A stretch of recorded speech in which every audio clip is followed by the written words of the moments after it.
तो चलिए प्यारे बच्चों, आज के इस वीडियो में 8th ग्रेड अभ्यास पुस्तिका के अंतर्गत वर्ष 2023 का आपका जो नया बुक आया है, तो भूगोल के अंतर्गत यहाँ पे हम आपको देखिए अध्याय 1 सौरमंडल में पृथ्वी सभी प्रश्नों के उत्तर देखने वाले हैं। तो चलिए यहाँ पे इस वीडियो को शुरू करते हैं और साथ में देखिए अध्याय 1 से लेकर 5 तक के एक ही वीडियो पर कंप्लीट आपको सॉल्यूशन मिलेगा, तो लास्ट तक बने रहिए। चलिए फटाफट इनके आंसर देखते हैं।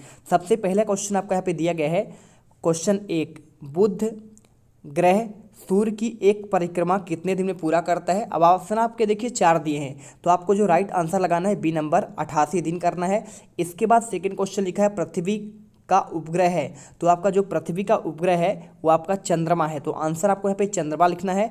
इसके बाद देखिए क्वेश्चन आपका यहाँ पे तीसरा आता है, पृथ्वी के संबंध में कथन सही नहीं है।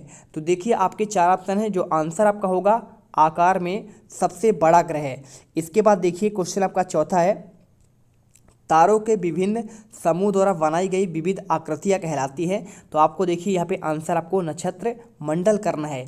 इसके बाद क्वेश्चन देखिए आता है आपका 5वां, खगोलीय पिंड किसे कहते हैं। तो अगर मैं इसके आंसर की बात करूं तो आपको यहाँ पे लिखना है सौरमंडल में पाए जाने वाले सभी तारे ग्रह उपग्रह को खगोलीय पिंड कहते हैं। इसके बाद देखिए तारा किसे कहते हैं, तो देखिए रात्रि के समय आकाश में चमकने वाले आकाशीय पिंड को तारा कहते हैं।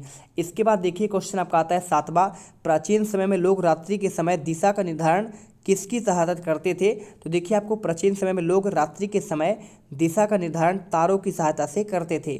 इसके बाद क्वेश्चन देखिए 8वां, लिखा है चंद्रमा और सभी छोटी चमकीली वस्तुओं को हम दिन के समय क्यों नहीं देख पाते। तो आपको देखिए पे चंद्रमा और सभी छोटी चमकीली वस्तुओं को हम दिन के समय नहीं देख पाते हैं, तो आपके सूर्य के तेज प्रकाश के कारण, ठीक है। इसके बाद देखिए क्वेश्चन आपका 9 आता है, सूर्य के दूसरे क्रम का ग्रह कौन सा है, एक चक्कर कितने दिन में पूर्ण करता है। तो देखिए सूर्य के बाद आपको जो आता है आपका वो आपका देखिए सूर्य के बाद आपका पहला तो आपका बुध है, इसके बाद दूसरा जो आपका है यहाँ पे आपका शुक्र आता है।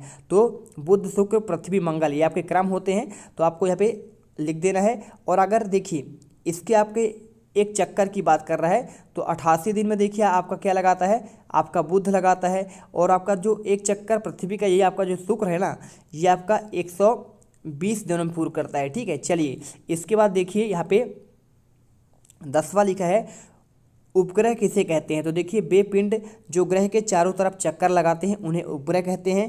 इसके बाद क्वेश्चन 11वां देखिए, आकाश गंगा क्या है। तो तारों की लंबी श्रृंखला आकाश गंगा कहलाती है।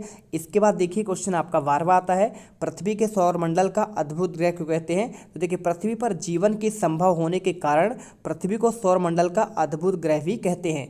इसके बाद क्वेश्चन देखिए 13वां, ब्रह्मांड का निर्माण किस आकाशीय पिंड द्वारा हुआ है। तो देखिए तारों, ग्रहों, उपग्रहों और उल्का पिंडों के आदि से हुआ है।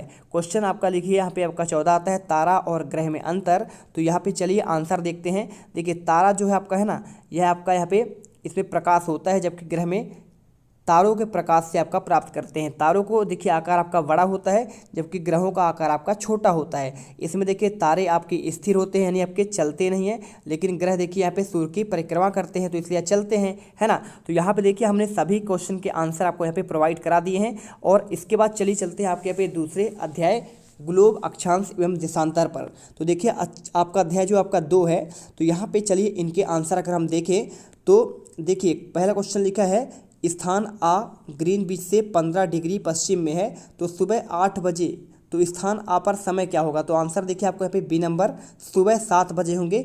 वीडियो अच्छी लग रही है ना, तो आपको यहाँ पे वीडियो को लाइक करना है, साथ में आपको चैनल सब्सक्राइब कर लेना है। आपको देखिए एक टेलीग्राम का लिंक आपको कमेंट पर मिल जाएगा, तो आप जाकर ज्वाइन कर लीजिए, क्योंकि वहाँ पर आपको सभी क्वेश्चन पेपर भी आपको यहाँ पे अर्धवार्षिक के मिलने वाले हैं।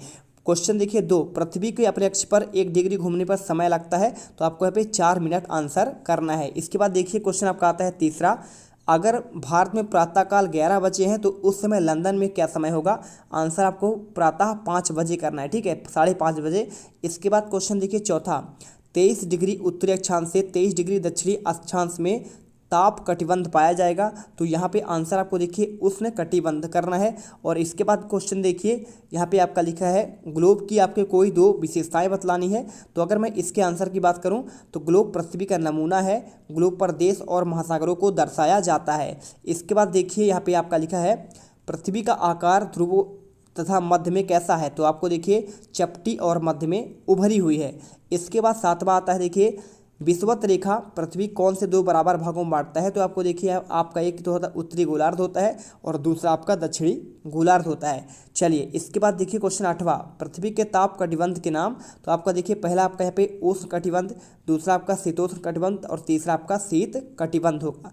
इसके बाद क्वेश्चन आपका जो आता है 9 नंबर, ग्लोब पर खींचे गए समानांतर वृत्त क्या कहलाते हैं? इनकी संख्या कितनी है? तो समांतर वृत्त देखिए अक्षांश वृत्त कहते हैं और इसकी संख्या आपका 180 है। ठीक है, चलिए इसके बाद देखिए क्वेश्चन आपका 10वां आता है, ग्लोब का चित्र बनाना है आपको। तो ग्लोब का चित्र देखिए आपको यहाँ पे आपके पास ऑलरेडी आपके बुक खोलेंगे जब आप ना, तो समाज विज्ञान का बुक खोलिए तो आपको चित्र बनाकर आपको यहाँ पे दर्शाना है विषुवत रेखा, कर्क रेखा, मकर रेखा, उत्तरी ध्रुव और आपका दक्षिणी ध्रुव। तो देखिए आप बुक खोल लीजिए और यहाँ पे आपको 10 प्रश्न क्रमांक 10 में आपको इसका पूरा आंसर आपको मिल जाएगा। और इसके बाद देखिए क्वेश्चन आपका आता है 11वां, उष्ण कटिबंध 23 डिग्री उत्तरी अक्षांश और दक्षिणी अक्षांश के मध्य क्यों पाया जाता है? क्योंकि पृथ्वी देखिए अपने अक्ष पर जो है 23 डिग्री झुकी हुई है। और इसके बाद देखिए क्वेश्चन आपका देशांतर रेखाओं की विशेषता लिखना है। तो आपको यहाँ पे देखिए विशेषता लिखा है, पहला देखिए देशांतर रेखाओं की लंबाई आपका समान होता है और यह उत्तरी ध्रुव और दक्षिणी ध्रुव में खींची गई है और यह एक अर्धवृत्त पर होती है। इसके बाद देखिए यहाँ पे आपका क्वेश्चन 13वां आता है, ग्लोब में किसी स्थान की स्थिति का पता कैसे लगाया जाता है? तो ग्लोब में किसी स्थान का पता लगाने के लिए ग्लोब पर रेखाएं खींची जाती है और इसमें अक्षांश और देशांतर ये रेखाएं कहलाती हैं। इनकी संख्या रेखाओं की सहायता से हम किसी स्थान की स्थिति का निर्धारण कर सकते हैं। क्वेश्चन देखिए 14 में लिखा है कि मानक समय में क्या आशय है और कितने देशांतर से माना जाता है? तो अगर मैं इसके आंसर की बात करूँ, देखिए मानक समय आपका जो होता है किसी देश या फिर विस्तृत भूभाग के लोगों के व्यवहार के लिए स्वीकृत होता है। भारत में 82.5 डिग्री देशांतर को मानक समय माना जाता है। इसके बाद देखिए आपका अध्याय आता है 3, पृथ्वी की गतियाँ। तो 8 ग्रेड अभ्यास पुस्तिका के अंतर्गत चलिए यहाँ पे तीसरे अध्याय के सभी क्वेश्चन के आंसर देखते हैं। सबसे पहला क्वेश्चन दिया है, एक लीप वर्ष में फरवरी माह में कितने दिन होते हैं? तो देखिए आपको आंसर सिंपल तरीके से, लीप वर्ष में आपका यहाँ पे 29 दिन होते हैं, बाकी समान दिनों में आपको देखिए समान वर्षों में 28 दिन का होता है। इसके बाद देखिए क्वेश्चन आपका आता है दूसरा, 22 दिसंबर को उत्तरी गोलार्ध में कौन सा आपका ऋतु होगा? आंसर आपको यहाँ पे देखिए शीत ऋतु करना है। इसके बाद क्वेश्चन देखिए तीसरा, विषुव के संबंध में कौन सा कथन आपका सही नहीं है? तो आपको जो इसमें आंसर लगाना है यहाँ पे आपको देखिए सी नंबर, आपको यहाँ पे उत्तर लिख देना है, उत्तरी ध्रुव सूर्य की ओर झुका हुआ है। इसके बाद क्वेश्चन देखिए आता है चौथा, उत्तर आयनात से संबंधित कथन कौन सा नहीं है? तो देखिए आपको यहाँ पे डी नंबर, सूर्य की किरणें मकर रेखा पर सीधी पड़ती है, यही आपका आंसर होगा। इसके बाद क्वेश्चन देखिए पांचवा, ग्लोब पर दिन रात को विभाजित करने वाले व्रत को क्या कहते हैं? तो आपको यहाँ पे प्रदीप्ति व्रत कहते हैं। और इसके बाद क्वेश्चन आपका 6 नंबर आता है, पृथ्वी की गतियों का वर्णन किए। तो आपको देखिए पहला आपको होता है घूर्णन, पृथ्वी की अपने अक्ष पर घूमना घूर्णन कहलाता है। परिक्रमण क्या कहलाता है? सूर्य के चारों ओर एक स्थिर कक्ष में पृथ्वी की गति परिक्रमण कहलाता है। क्वेश्चन देखिए 7वां लिखा है, पृथ्वी कितने दिन सूर्य का एक चक्कर पूर्ण करती है? तो 365 दिन 6 घंटे आपको यहाँ पे लगते हैं। ठीक है, और इसके साथ देखिए यहाँ पे आपका क्वेश्चन आता है, पृथ्वी दिन और रात तिथि बराबर होता है? तो आपको देखिए 23 सितंबर सूर्य की किरणें विषुवत रेखा पर सीधी पड़ती है और यहाँ पे ध्रुव सूर्य की ओर झुका नहीं होता, इसलिए पृथ्वी पर दिन रात बराबर होते हैं। 9 नंबर क्वेश्चन देखिए, यहाँ पे पृथ्वी के परिक्रमण में ऋतु के परिवर्तन के नाम। तो आपको ये पूरा आपको चित्र बनाना पड़ेगा, तो आप इस लिख दीजिए बसंत ऋतु। और इसके बाद देखिए आपको यहाँ पे ग्रीष्म ऋतु दिया है, बसंत ऋतु, और यहाँ पे शीत ऋतु। तो आपको यहाँ पे इस प्रकार से आपका डेट भी लिखा है, 22 सितंबर आपका यहाँ पे देखिए 22 दिसंबर और 21 मार्च। तो आपको यहाँ पे सभी करना है। इसके बाद देखिए क्वेश्चन आपका 10वां आता है, एक वर्ष में कितने आपका ऋतु होता है? और तो देखिए आपके 6 होते कि नहीं होते हैं? तो आपको यहाँ पे देख सकते हैं आपका सभी के आपके आंसर भी लिखे हुए हैं, सर्दी बसंत शरद में बांटा गया है, तो आपको इसको ये करना है। इसके बाद देखिए ऑस्ट्रेलिया में क्रिसमस पर्व कौन से ऋतु में होता है? तो आपको यहाँ पे आंसर ग्रीष्म ऋतु करना है। इसके बाद क्वेश्चन देखिए 12वां, प्रत्येक चौथा वर्ष फरवरी माह में 29 दिन का क्यों होता है? तो देखिए पृथ्वी का परिक्रमण आपका जो काल होता है 365 दिन 6 घंटे होता है, और सुविधा के लिए एक वर्ष 365 दिन का होता है, इनमें 6 घंटे को नहीं जोड़ा जाता।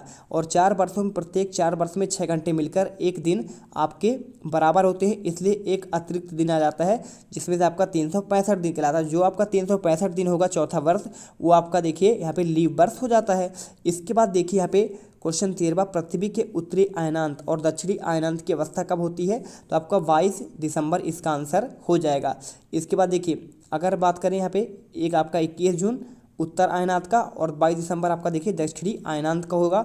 और इसके बाद क्वेश्चन देखिए आपका यहाँ पे 14वां, 23 सितंबर और 21 मार्च को दक्षिणी उत्तरी गोलार्ध और दक्षिणी गोलार्ध में कौन सी ऋतुएं होंगी? तो जो आपका 23 सितंबर होगा ना, वहाँ पे आपको देखिए शरद ऋतु और आपका दक्षिणी गोलार्ध में देखिए आप बसंत ऋतु आपका होगा। तो यहाँ पे आंसर कर दीजिए। इसके बाद आपका देखिए अध्याय 4 मानचित्र। तो 8 ग्रेड अभ्यास पुस्तिका के अंतर्गत चलिए यहाँ पे अध्याय 4 के सभी प्रश्नों के आंसर देखते हैं। पहला क्वेश्चन, दिक्सूचक सुई हमेशा किस दिशा में होता है? तो आपका उत्तर और दक्षिण दिशा में होता है क्वेश्चन। इसके बाद देखिए आता है निम्न में से मानचित्र का घटक नहीं है, तो आंसर आपको यहाँ पे खाका लगा देना है। क्वेश्चन तीसरा लिखा है निम्न प्रतीकों चिन्हों द्वारा होता है, तो आपको यहाँ पे आंसर देखिए डी नंबर, बड़ी रेलवे लाइन आपका ये वाला चिन्ह है और ये आपका देखिए पक्की सड़क है। इसके बाद क्वेश्चन आपका आता है चौथा, मानचित्र किसे कहते हैं? तो प्राकृतिक आकृति जैसे पर्वतों, पठारों, मैदानों, नदियाँ, महासागरों इत्यादि को दर्शाने वाले मानचित्रों को मानचित्र कहते हैं। मानचित्र के प्रमुख घटक कौन से हैं? तो देखिए आपका दूरी होता है, दिशा और आपका प्रतीक होता है। इसके बाद देखिए क्वेश्चन आपका आता है 6 नंबर, यहाँ पे इसका आंसर देखिए 1 सेंटीमीटर आपका 10 मीटर होगा। और मानचित्र में तीर द्वारा किस दिशा को दर्शाते हैं? तो आपका उत्तर दिशा पर, ठीक है। आप देखे होंगे ना, ऐसे आपको तीर का निशान होता है। और इसके बाद देखिए आप अपने बाद देखिए मानचित्र आपका जो तीर होता है ना, उत्तर दिशा नहीं होगा आपका, देखिए दिशा तो कोई भी हो सकता है, आपका ये दिशाओं की बात कर रहा है, तो आपको यहाँ पे उत्तर लिखना है दिशा को, ठीक है। तो आपको यहाँ पे डैश करना है। और इसके बाद मानचित्र व रेखा चित्र में अंतर क्या है? तो आपको यहाँ पे देखिए मानचित्र क्या है, पृथ्वी की सतह है, इसके एक भाग के पैमाने के माध्यम से चपटी सतह पर खींचा गया चित्र होता है। और इसी के साथ देखिए आपको यहाँ पे मानचित्र में स्थिति का पता कैसे लगाते हैं? तो अक्षांश और देशांतर रेखाओं की सहायता से लगाया जाता है। और इसके बाद देखिए क्वेश्चन 10वां, मानचित्र ग्लोब पर किस प्रकार आपका भिन्न है? तो अगर मैं इसके आंसर की बात करूं तो ग्लोब पृथ्वी का एक नमूना है, परंतु ग्लोब की सीमाएं होती है, जबकि मानचित्र से हम पृथ्वी केवल एक भाग का अध्ययन कर सकते हैं।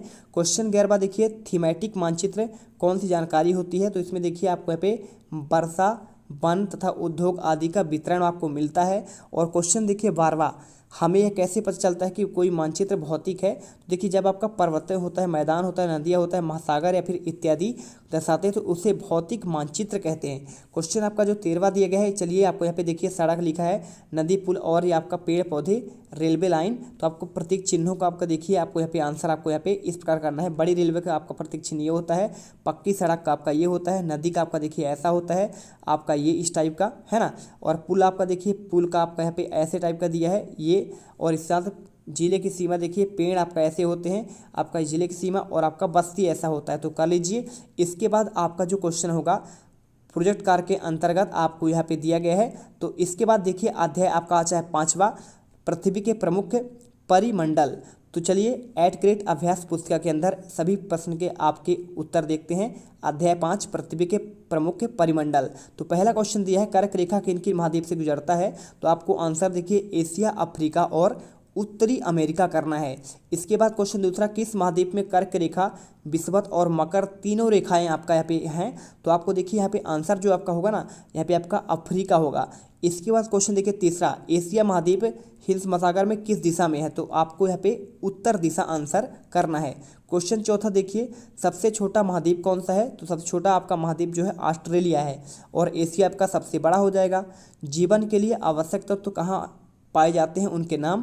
तो देखिए पृथ्वी पर पाए जाते हैं और इनके नाम देखिए पृथ्वी, जल तथा हवा आदि आपके यहाँ पे होते हैं ना।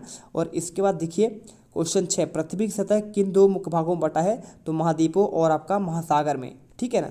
महाद्वीप जहाँ पे लोग रहते हैं, महासागर जहाँ पर पूरा पानी भरा होता है। 7वां क्वेश्चन, किसी स्थान की ऊंचाई समुद्र तल से क्यों मापी जाती है? तो देखिए क्योंकि समुद्री जल सभी जगह आपका समान होता है। और इसके बाद देखिए क्वेश्चन आपका 8वां आता है, रिक्त स्थान वाले क्वेश्चन। तो विश्व का सबसे ऊंचा शिखर क्या है? माउंट एवरेस्ट है।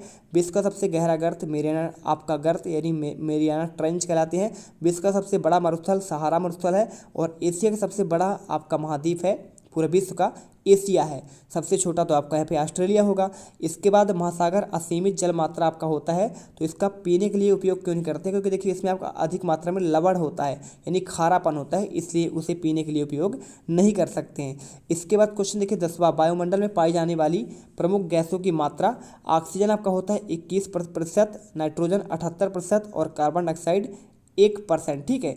इसके बाद देखिए क्वेश्चन आपका आता है यहाँ पे 11वां, महासागरीय जल की विभिन्न गतियाँ। ज्वार भाटा आपका होता है, तरंगे होती हैं और महासागरीय धाराएं होती हैं। क्वेश्चन देखिए 12वां, पर्वतारोही अपने साथ ऑक्सीजन सिलेंडर लेकर क्यों जाते हैं। तो देखिए जब आपका जितना आपका ऊपर जाते हैं ना, वायु की आपका जो घनत्व है कम होता जाता है, जिससे क्या है वायु कमी के कारण यहाँ पे सांस लेने में दिक्कत होगी, इसीलिए उन्हें ऑक्सीजन सिलेंडर लेकर जाना पड़ता है। और जीव मंडल की प्रमुख आपकी विशेषता लिखना है, तो देखिए आपको यहाँ पे विशेषता भी आपका दिया गया है, तो आप यहाँ पे लिख दीजिएगा जीवमंडल स्थल और हवा के बीच का एक सीमित भाग है, और वह भाग है जहाँ जीवन मौजूद होता है, जीवों की बहुत सी प्रजातियाँ भी यहाँ पे रहती हैं। इसके बाद क्वेश्चन देखिए 14 में आपको महासागर का कर्क रेखा, मकर और विषुवत रेखा दर्शाना है। तो आपको देखिए यहाँ पे आपको ये दिया गया है, तो इसमें से आपको जो देखिए यहाँ पे लिखा है ना, महाद्वीप, महासागर, कर्क, मकर और विषुवत, तो अगर मैं देखूँ यहाँ पे सबसे आपका जो बीचों बीच जाता है ना, तो यहाँ पे इसे कैंसर लाइन कहते हैं। तो कैंसर लाइन आपका जो है आपका यहाँ से गुजरता है, देखिए भारत से ही गुजरता है, यहाँ पे आप देखे होंगे तो ऐसे गुजर जाएगा। और एक आपका होता है मकर रेखा, तो मकर रेखा आपका यहाँ पे नीचे जाएगा, और एक आपका यहाँ पे विषुवत रेखा, तो आपका देखिए यहाँ पे इस प्रकार से आपको दर्शा देना है। तो यहाँ पे आपको तीनों रेखा मिल जाएंगे, और देखिए बीच वाला आपका विषुवत होगा, है ना, और इसे ही कर्क रेखा बोलते हैं।